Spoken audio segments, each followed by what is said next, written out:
मित्रों, स्वागत है आप सभी का हमारे इस चैनल में।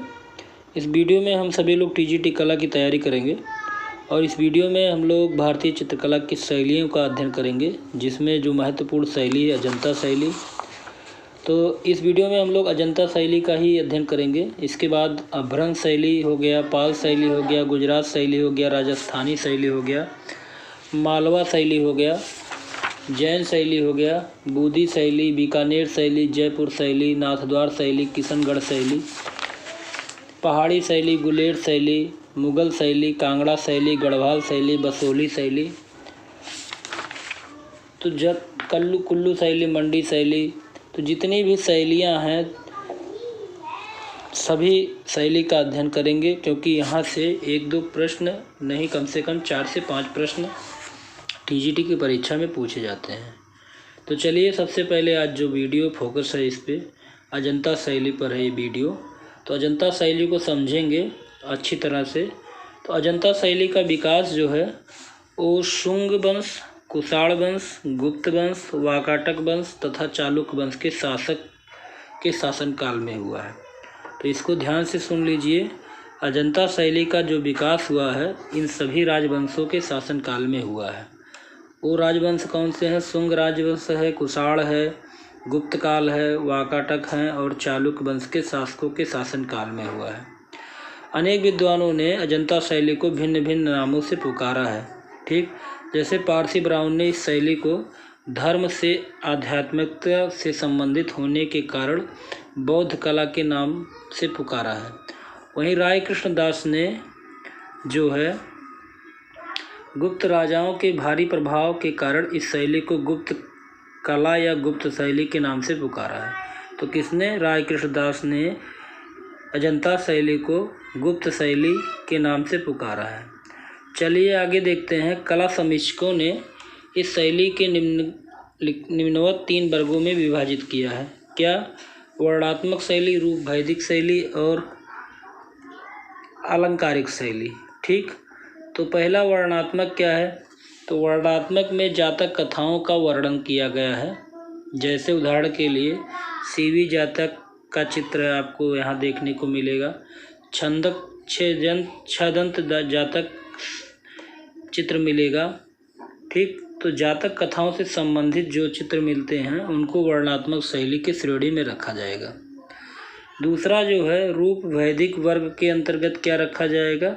तो इसमें बोधिसत्व, पद्म पाणी, मरणासन राजकुमारी और कृष्णवर्णा, लोकपाल आदि के जीवन का प्रभावशाली तथा अविस्मरणीय भाव व्यंजना के से युक्त चित्रांकन जो हुआ उसको रूप वैदिक वर्ग के अंतर्गत रखा जाएगा। अलंकारिक में पशु पक्षी, फूल, वृक्ष, लताएं, नदियां, पहाड़ आदि का अलंकरण के लिए उपयोग जो किया गया है अजंता के चित्रों में, ठीक, उसको अलंकारिक शैली के अंतर्गत रखा जाएगा। तो अजंता में जो है वो 3 वर्ग में अजंता के चित्रों को कला समीक्षकों ने 3 वर्गों में विभाजित किया है। वर्णात्मक शैली, रूप वैदिक वर्ग और अलंकारिक वर्ग में। आगे देखते हैं। आगे है तो सबसे पहले जो है काल्पनिक परिप्रेक्ष्य में। तो यहाँ पर काल्पनिक परिप्रेक्ष्य जो है वो क्या है? उसका मतलब ये है कि अजंता शैली की जो विशेषताएं हैं उस विशेषताओं को यहाँ पर हम देखेंगे कि अजंता शैली में कौन कौन सी विशेषताएं थी। तो पहली विशेषता है काल्पनिक परिप्रेक्ष्य। अजंता का जो परिप्रेक्ष्य विशेष प्रकार का है। अनेक स्थानों पर विभिन्न समयों के दृश्यों को एक ही चित्र में अंकित कर दिया गया है, फिर भी संपूर्ण चित्र एक सूत्र में विद्यमान रहता है। ऐसा होने पर भी दर्शकों को कोई अस्वाभाविकता अथवा कठिनाई का सामना नहीं करना पड़ता है। दर्शक स्वतः उसी दृष्टि के मुख्य बिंदु पर पहुंच जाता है जहां से चित्रकार ने चित्र की रचना की है। तो अजंता ने बहुउद्देशीय परिप्रेक्ष्य का पालन किया है। तो ध्यान से देखिएगा, अजंता में बहुउद्देशीय परिप्रेक्ष्य का पालन हुआ है। ठीक, तो जो काल्पनिक परिप्रेक्ष्य के अंतर्गत है अजंता में बहुउद्देश्य परिप्रेक्ष्य का पालन हुआ है। इसके बाद हम देखते हैं रेखा क्या है। तो अजंता में जो रेखा या रेखाएं बड़ी कुशलता के साथ उसका अंकन किया गया है। ये रेखाएं सजीव होकर गतिमान हैं और आकृति के अनुरूप यथास्थान गोलाई, उभार, घनत्व, छाया, प्रकाश तथा यहाँ तक कि सूक्ष्म से सूक्ष्म भाव भी सफलता से व्यक्त करने में सक्षम है। ठीक, और कोमलता के साथ साथ रेखाओं में अटूट प्रवाह भी है। अगली विशेषता क्या है अजंता की, तो रंग की देखते हैं। तो अजंता में जो रंग का विधान सादा है और हरे रंग की छटा निराली है। ठीक, तो हरे रंग का जो प्रयोग किया गया है उसकी छटा निराली है, रंग चमकीले हैं, कुछ आकृतियों में गुलाबी तथा भूरे रंग को भरा गया है और सिंदूरी रंग का भी प्रयोग किया गया है। ठीक, आगे देखते हैं। दर्पण में एक श्रृंगार करती हुई युवती हरे रंग से रंग कर ताजगी दिखाई गई है। केवल सीमित रंगों से विभिन्न प्रकार के रंगों का संयोजन तथा प्रयोग विधि ही अजंता के चित्रों की मौलिकता है और गेरू और रामरज, हिंडौंजी, नील, काजल तथा चूने से ही सारा चित्रण किया गया है। ध्यान देने वाली बात है, गेरू, रामरज, हिंडौंजी, नील, काजल और चूने से सारा चित्रण किया गया है। किसके अंतर्गत, किसके चित्रों को, अजंता के चित्रों को। ठीक, तो चलिए, चमक दमक अभी भी इनकी बनी है, चित्रकार प्रशंसा के पात्र हैं, अभी भी उनकी चमक नहीं गई है। आगे देखते हैं नारी चित्रण में क्या है अजंता में। तो अजंता शैली की जो विशेषताएं हैं उसमें नारी चित्रण भी देखने को मिला है।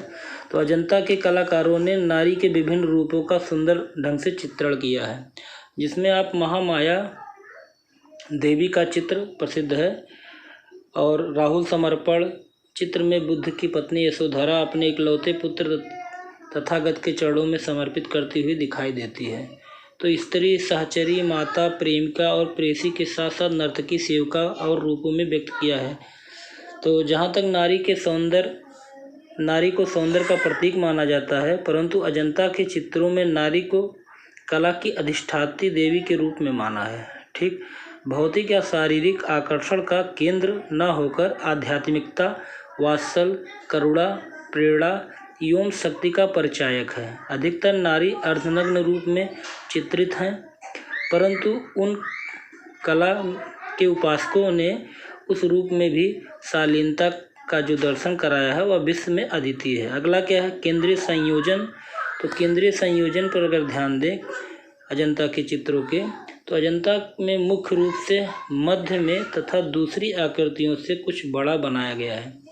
ध्यान दीजिए, अजंता में मुख्य आकृति को मध्य में तथा दूसरी आकृतियों को कुछ बड़ा बनाया गया है, जिसमें देखने वालों की निगाह मुख्य आकृति पर आसानी से पहुंच जाती है। ठीक, अलंकरण की बात अगर करें अजंता के चित्रों में, तो अजंता की चित्रकला में मुकुट, वस्त्र तथा आभूषण में अलंकरण हुआ है, यह देखने योग्य है। इसमें मीन, मकर, हाथी, हंस, तोता, कमल, हिरण, बैल तथा विभिन्न प्रकार के फूल दृष्टिगोचर होते हैं। इन अलंकृत आलेखनों में कल्पना, प्रवाह, संतुलन, बल, गति, लय तथा भावुकता बड़ी सजीवता से प्रकट होती है। धार्मिकता की बात अगर करें तो अजंता के चित्रों में बौद्ध धर्म की अधिक छाया है। अधिकतर चित्र प्रसन्न मुद्रा में चित्रित किए गए हैं और जो चित्र प्रसन्न मुद्रा में चित्रित किए हैं वो बुद्ध का चित्र आश्चर्यचकित दिखाया गया है। तो कहने का मतलब है अजंता का जो चित्र है वो बौद्ध धर्म की अधिक उस पर छाया पड़ती है।